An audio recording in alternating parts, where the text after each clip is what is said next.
church family. Hey, did you know there is a big difference between being set free and living free? And we talked about that last time in the book of Galatians a few weeks ago. That's exactly what Paul was coming from. Paul was writing to the church of Galatia to warn them about this false gospel that had started to make its way into their church. He made it a point to say that the true gospel comes straight from Jesus and not from any man-made religion or any rules or traditions. And the gospel is very different, so we should live differently.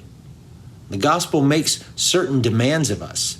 Even though the gospel is free and it sets us free, it also sets a standard for our lives.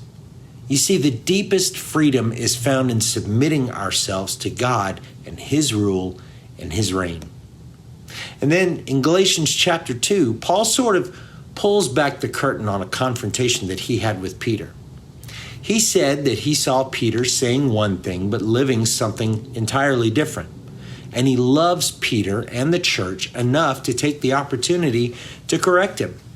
And Paul tells us the story in verses 11 through 14. It says this: "When Cephas came to Antioch, I opposed him to his face because he stood condemned.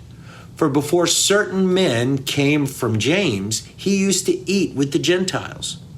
But when they arrived, he began to draw back and separate himself from the Gentiles because he was afraid of those who belonged to the circumcision group. The other Jews joined him in his hypocrisy, so that by their hypocrisy, even Barnabas was led astray. But when I saw that they were not acting in line with the truth of the gospel, I said to Cephas in front of them all, 'You are a Jew, yet you live like a Gentile and not a Jew.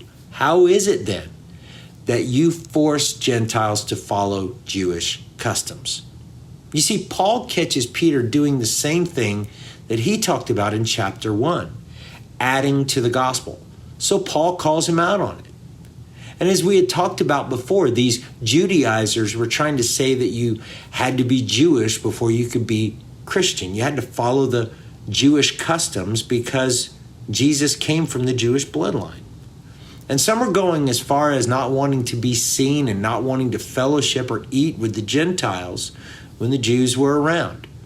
And perhaps it was just Peter not wanting to rock the boat, or maybe somewhere in his heart he actually felt this way. We simply don't know.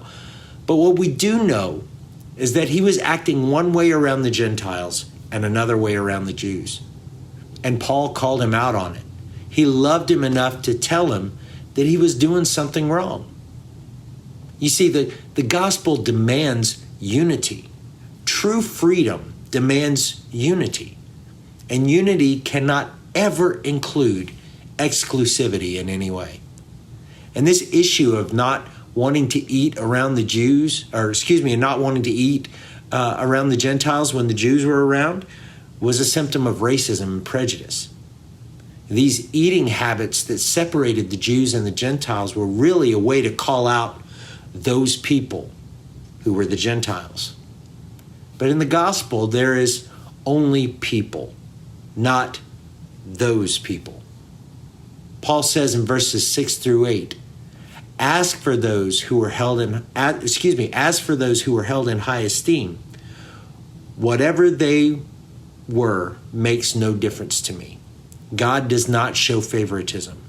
They added nothing to my message.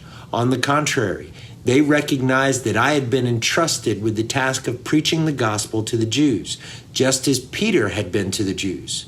For God, who was at work, and Peter as an apostle to the Jews, was also at work in me as an apostle to the Gentiles.